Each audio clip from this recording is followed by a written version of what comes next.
Folks have asked me over the years how I got interested in large-scale modeling, and this is the guy that did it for me. This is AccuCraft model, electric radio control, air wire control number 476.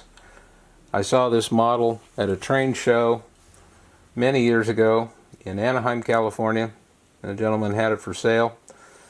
And at that point I walked out with the engine, some cars, some track, and brought it home to start on my indoor layout here. I've always been a chili line fan, a chili line modeler since the early 70s. And when I saw the K28, it was so emblematic of the latter years of the chili line that I wanted to incorporate it in my layout. I'd always been a Fn3 modeler, and you can see some of my other models in that scale on my channel. You've also seen 476 running on Bob Dolce's Chili Verde line, and some of my indoor shots. So this is the guy that did it for me, started me on the path of large-scale modeling.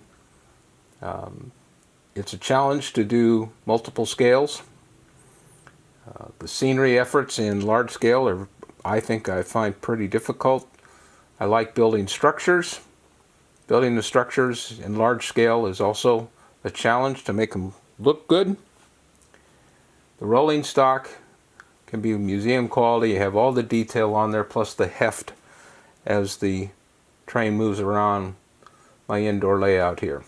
I also enjoy operating outdoors when I get the opportunity to let the models really stretch their legs and look good on some nice broad curves outdoors. So anyway, let's take a look at my model of Coach 284, which ran on the chili line. As I mentioned, the sheer size, the heft of the large-scale models, something that really attracted me, certainly much different than Fn3.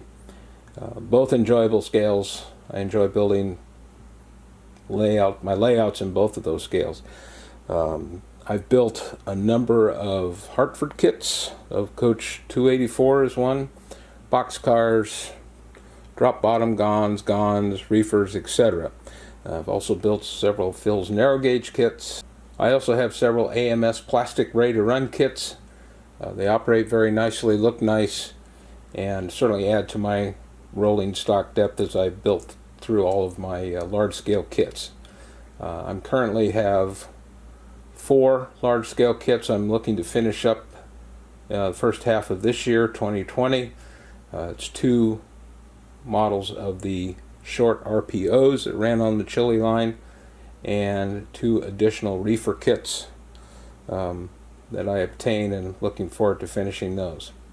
Anyway, let's look at some photos of 284 under construction, and I'll be back a little bit later to talk about some of the challenges in building this model and some of the things I did to enhance over the stock model.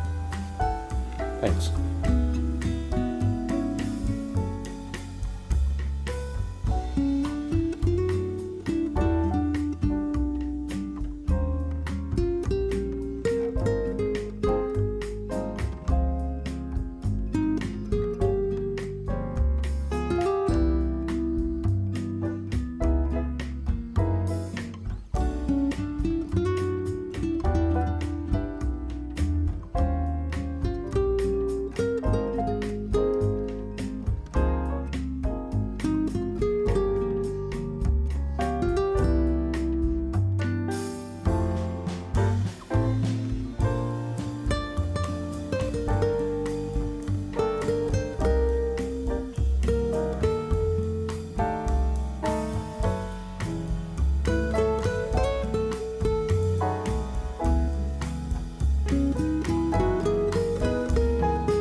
Alright, thanks for watching this video. Let me point out a few of the interesting points on this particular model of 284, which served as a chili line coach.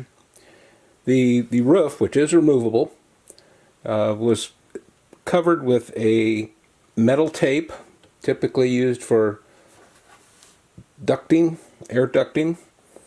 It was sprayed with a gray rattle can, and then I went back over with varying washes, pan pastels for the rusty panels, some very light marks for the tar, sealed the seams.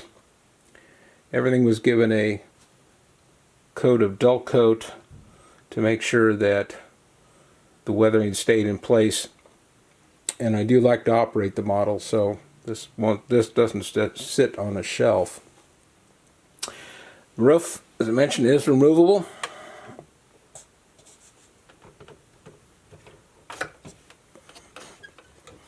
I don't do it very often. And it does have the underside features on it. One of the things that I found when building this model, and I'll point out some of the issues I had, is the inside windows for the clear story. The parts for this were missing, so I elected to just fill it with basswood, give the outside of the clear story windows glossy paint. There are some of the screens, as you can see in here, and from normal operating distance it looks perfectly fine. This model had the kit had sat for a number of years, not only in my possession but from the previous gentleman that owned it. And what I found was, when I went to build the kit, the side walls were significantly warped. They were cupped, which was very difficult to try to straighten out. If you look closely at some of the windows, you will see they're not all perfectly perpendicular or square. I ended up soaking the sides of the car water for several hours, went to flatten them out, and I still had too many issues with the cupping.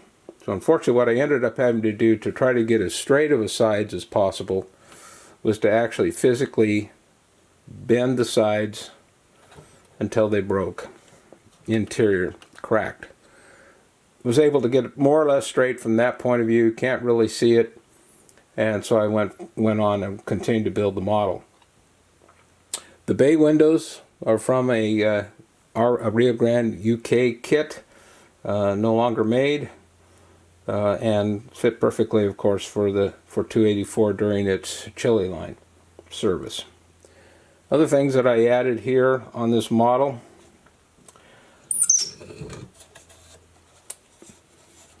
probably can see the water cooler, the cup holder, the drain,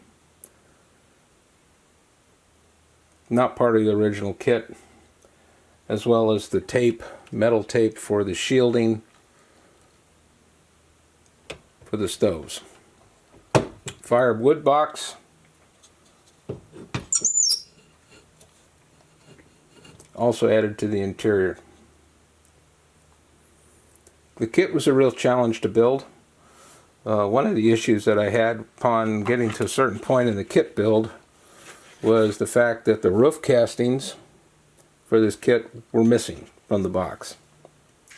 Fortunately, thanks to some of my friends at the Narrow Gauge Cabal of Southern California, Rob was able to put me in contact with Bob Hartford, who put me in contact with the gentleman who originally did the castings for this model several years ago. Unfortunately, he still had the masters in place, so he cast me up a couple of additional ends for the nose castings. It would have been very difficult, at least with my skill level, to build a decent end nose cap for the roofs and make them look consistent and make them look decent. So that was a fortunate event in getting this model built.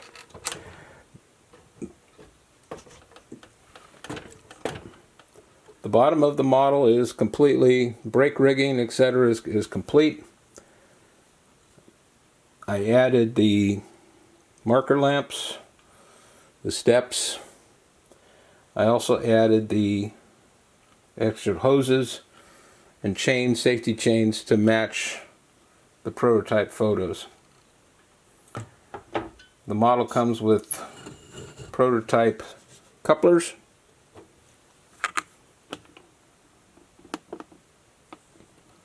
which do operate, and they're held closed with a pin.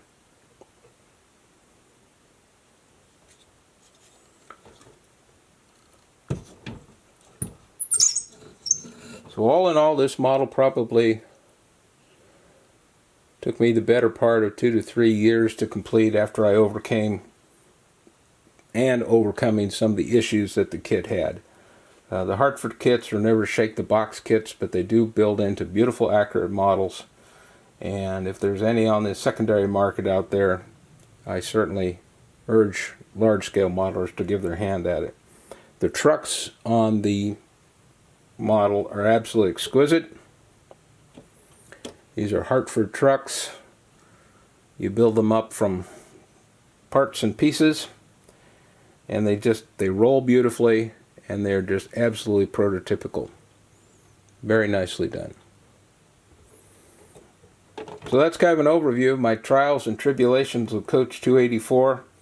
I'm happy it's done. I finished it up in the early part of 2019, and I look forward to operating it for several years to come.